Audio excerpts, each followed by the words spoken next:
Good morning students. तो आज का हमारा डाइजेस्टिव सिस्टम के अंदर हम क्वेश्चन नंबर सेकंड पढ़ेंगे, क्योंकि फर्स्ट क्वेश्चन के अंदर हम पढ़ चुके हैं जितने भी डाइजेस्टिव सिस्टम के ऑर्गन्स थे हम उनके बारे में स्टडी कर चुके हैं। तो सेकंड क्वेश्चन के अंदर हम पढ़ेंगे कि लीवर क्या है और उसका डायग्राम कैसा होता है। तो लीवर कुछ इस टाइप का होता है। दो इसके अंदर लोब प्रेजेंट होते हैं। जो राइट साइड होता है उसको राइट लोब बोलते हैं, और राइट के ही जस्ट लेफ्ट में होता है उसको हम बोलते हैं लेफ्ट लोब। और जैसे कि सब जानते हैं कि लीवर का जो सेकंड नाम होता है वो हेप्टा वर्ड से लिया गया है। तो इसके पास जो आर्टरी होगी उसको हेपेटिक आर्टरी बोलेंगे, और जो वेन होगी उसको बोलेंगे हम हेपेटिक वेन। और इसके जस्ट जो राइट लोब होता है उसके जस्ट नीचे ही प्रेजेंट होता है हमारा गॉल ब्लैडर, यानी कि जो जिसको हम पित्त की थैली बोलते हैं। ये सिर्फ इस पिक्चर के अंदर दिखाया गया इतना, बट नॉर्मली अगर देखा जाए तो इसका सिर्फ इतना पोर्शन ही हमें दिखाई देता है, क्योंकि ये जो सारा पोर्शन है वो किसके अंदर छिप जाता है, हमारे राइट लोब के अंदर छिप जाता है। और बिल्कुल यहाँ पर थोड़ा सा लेफ्ट साइड होता है हमारा पेनक्रियास। पेनक्रियास क्या होता है, हमारे स्टमक के थोड़ा सा नीचे की तरफ होता है, जो एक लीफ टाइप स्ट्रक्चर होता है। और ये जो एक एरिया होता है वो हमारी कॉमन बाइल डक्ट के अंदर आता है, जो कहाँ ओपन होती है, हमारी डुडेनम के अंदर होती है। तो लीवर के बारे में पढ़ेंगे। तो लीवर एक पार्ट होता है डाइजेस्टिव सिस्टम का, और सबसे बड़ी ग्लैंड होती है हमारी बॉडी की, सबसे बड़ी ग्लैंड, और सेकेंड लार्जेस्ट पार्ट होता है हमारी बॉडी का। और सॉलिड ऑर्गन्स होता है हमारी बॉडी का, situated in abdomen upper right side. और इसकी जो सिचुएशन होती है राइट हाइपोकॉन्ड्रिक रीजन के अंदर राइट साइड में प्रेजेंट होता है। कलर इसका ब्राउन होता है, फुल्ली प्रोटेक्ट होता है। और ये प्रोटेक्शन जो लेता है वो किससे लेता है, हमारी रिब्स के थ्रू प्रोटेक्शन लेता है। इसकी वेट 2 kg तक होती है, इसलिए इसको बॉडी का सेकंड बॉडी का लार्जेस्ट पार्ट बोला जाता है, क्योंकि जो फर्स्ट बॉडी का लार्जेस्ट पार्ट होता है वो होता है हमारी स्किन, और सेकंड होता है हमारा लीवर। दो पार्ट्स में इसको डिवाइड किया गया, राइट और लेफ्ट लोब। केमिकल फैक्ट्री इसको बोला जाता है, क्योंकि 600 तकरीबन 600 टाइप्स के केमिकल को रिलीज करने का एक काम करता है, जो फिर नेक्स्ट जाके क्या करते हैं, हमारे फूड को डाइजेस्ट करने में हेल्प करते हैं। और ये अपना जो बाइल जो सिक्रेट करता है उसकी अमाउंट कितनी होती है, लगभग 500 ml तक पर डे में अपना बाइल जो सिक्रेट करता है, जो क्या करता है, फूड डाइजेशन करने में हेल्प करता है। और इसका जो कलर होता है वो येलोइश कलर में होता है। इसका जो खुद का कलर बोला जाए तो येलो होता है, बाकी जब गोल ब्लैडर पेनक्रियाज और इसके साथ बदल जाता है तो थोड़ा येलोइश ग्रीनिश के कलर का कलर लेके आता है। हेपेटिक आर्टरी इसको ब्लड सप्लाई करती है। गोल ब्लैडर इसके जस्ट नीचे सिचुएटेड होता है, और इसके लेफ्ट साइड में प्रेजेंट होता है हमारा पेनक्रियाज। अनदर जो पोर्टल वेन होती है इसको क्या करती है, एक तरीके से ब्लड सप्लाई करने का काम करती है, और साथ के साथ क्या करते हैं, स्मॉल इंटेस्टाइन, लार्ज इंटेस्टाइन, इन सब चीज़ों को भी क्या करते हैं, न्यूट्रिएंट्स प्रोवाइड करने का काम करते हैं, और वहाँ से वेस्ट प्रोडक्ट को कैरी करती हैं। यानी कि आर्टरीज इसको ब्लड या फिर न्यूट्रिएंट्स देकर आती है, और वेन क्या करते हैं, इसे वेस्ट प्रोडक्ट को कैरी करती है। Hepatic vein impure blood carry करती है। Liver is only single organ of our body where is portal blood circulation, यानी कि इसके पास सिर्फ बॉडी का एक ही ब्लड यानी कि 2 टाइप के जो ब्लड सर्कुलेशन हमें मिलते हैं वो मिलते हैं हमारे लीवर को, क्योंकि एक तो सिस्टमैटिक ब्लड सर्कुलेशन होता है जो नॉर्मली हार्ट देता है पूरी बॉडी को, और दूसरा ये खुद से लेता है जिसको हम पोर्टल ब्लड सर्कुलेशन बोलते हैं। यानी कि डबल जो ब्लड सर्कुलेशन होता है वो सिर्फ एक ही ऑर्गन के पास होता है, जो है हमारा liver. Most common disease of liver is viral hepatitis, यानी कि जो एक मोस्ट कॉमन डिजीज हम पढ़ते हैं लीवर की, जिसको हम बोलते हैं पीलिया, यानी कि जॉइंटिस हेपेटाइटिस। वायरल डिजीज की वजह से हमारे लीवर के अंदर कोई भी इन्फेक्शन हो जाना क्या बोला जाता है, वायरल हेपेटाइटिस बोला जाता है। इसका काम क्या होता है, ये फैट और विटामिन प्रोटीन को स्टोर करने का काम करता है। विटामिन के की प्रोडक्शन में हेल्प करता है, यानी कि ब्लड क्लोटिंग में हेल्प करता है। जितने भी हार्मफुल केमिकल हैं उनको हमारी बॉडी से बाहर निकालने का काम करता है। It help in remove dead cell, हमारी बॉडी से डेड सेल को बाहर निकालता है। लीवर ट्रांसप्लांट इज पॉसिबल, अगर कई बार लीवर डैमेज हो जाए या फिर कैंसर हो जाए तो लीवर ट्रांसप्लांट एक तरीके से जो ट्रीटमेंट है हमारी मेडिकल साइंस के अंदर आज प्रेजेंट है। अब नेक्स्ट पढ़ेंगे कि फंक्शन क्या होते हैं। फैट सोल्यूबल जितने भी विटामिन हैं उनको स्टोर करने का काम करता है। डाइजेस्टिव बाइल को सिक्रेट करता है। फूड को डाइजेशन करने में हेल्प करता है। विटामिन के की प्रोडक्शन में हेल्प करता है, और प्रोटीन को स्टोर करके रखता है ताकि हम फ्यूचर में उसका यूज़ कर सकें। कार्बोहाइड्रेट को स्टोर करके रखता है, क्योंकि ये जो है ग्लाइकोजेनेसिस एक प्रोसेस होती है, उसके थ्रू हमारे ग्लूकोज को हमारी बॉडी के अंदर स्टोर करके रखता है। कैल्शियम, मैग्नीशियम और भी जितने तरह के न्यूट्रिशन या फिर मिनरल्स प्रेजेंट होते हैं हमारे फूड के अंदर उनको स्टोर करके रखता है, और उनमें से जितने भी हार्मफुल टॉक्सिक होते हैं उन्हें बॉडी से बाहर निकालता है। सेकंड जो होता है इसके पास पोर्टल ब्लड सर्कुलेशन होता है। प्लाज्मा प्रोटीन में हेल्प करता है, ड्रग इफेक्ट को कम करता है, ये बिलिरुबिन यानी कि जो इसका वेस्ट प्रोडक्ट होता है उसको बाहर निकालने का काम करता है। जब कभी भी लीवर के अंदर कोई प्रॉब्लम हो और बिलिरुबिन का लेवल हमारी बॉडी के अंदर ज़्यादा बढ़ जाता है तो उस कंडीशन को हम क्या बोलते हैं, जॉन्डिस बोलते हैं, जिसमें क्या होता है, बिलिरुबिन का कलर येलो होता है। तो अगर ये पूरी बॉडी के अंदर ट्रांसफ़र हो गया तो हमारी बॉडी क्या हो जाती है, येलो कलर की दिखाई देना शुरू हो जाती है और उस कंडीशन को हम पीलिया बोलते हैं। ब्लड जो क्लॉटिंग फैक्टर होता है प्रोथ्रोम्बिन, उसमें हेल्प करता है ये हमारा।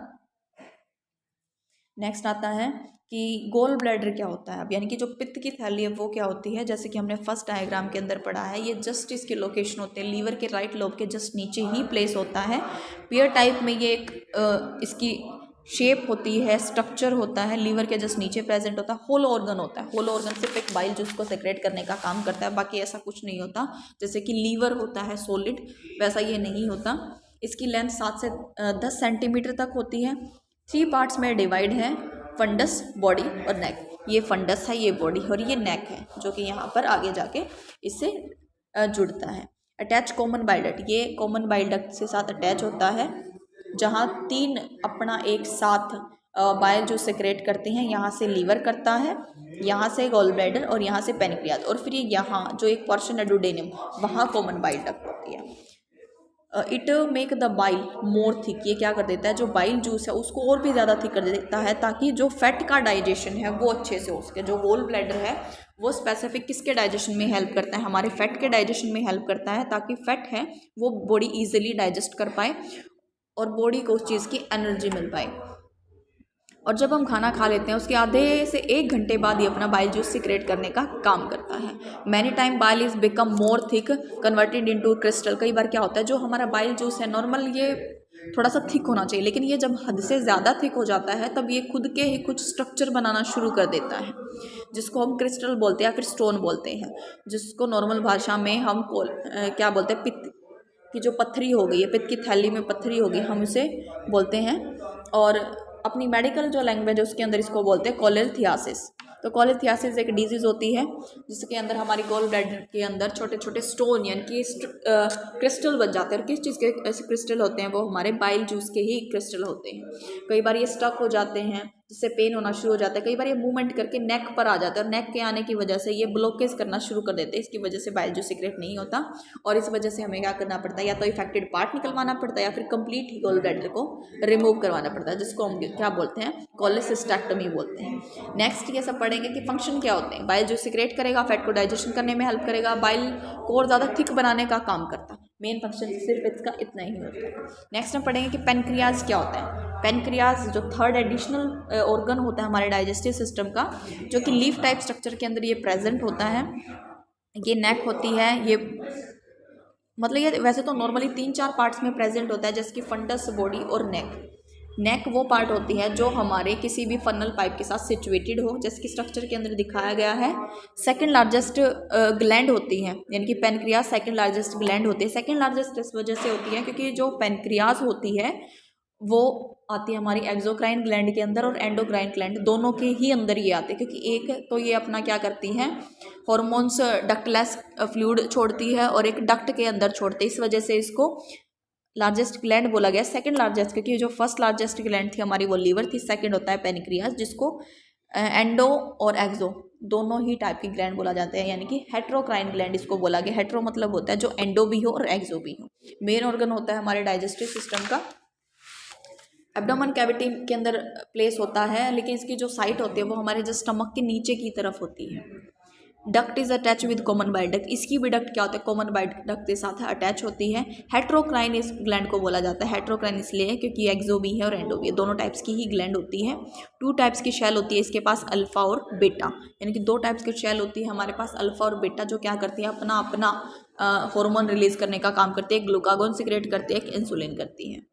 इसकी लेंथ 10 सेंटीमीटर तक होती है। केमिकल रिलीज करती है जिसको हम बोलते हैं पेनक्रियाटिक जूस, और मतलब वही लगाओ कि 500 ml तक ये अपना फ्लूइड जो केमिकल है उसको सिक्रेट करते हैं, जिसके अंदर डाइजेस्टिव एंजाइम होते हैं जो क्या करती है, खाने को पचाने में हमारी हेल्प करती है।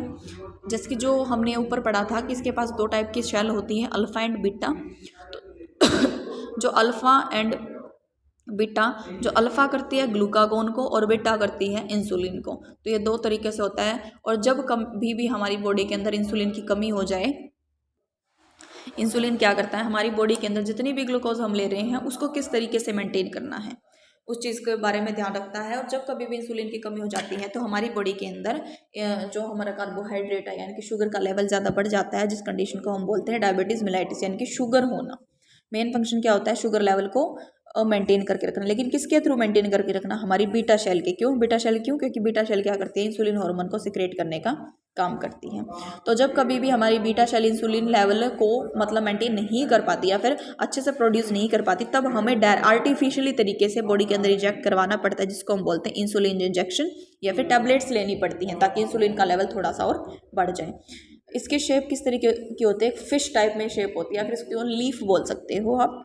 फंक्शन क्या होंगे, पैनक्रियाटिक जो सिक्रेट करती है, इंसुलिन लेवल को मेंटेन करके रखती है, शुगर लेवल को बनाए रखती है, डाइजेशन में हेल्प करती है, फैट को तोड़ने का हेल्प करती है।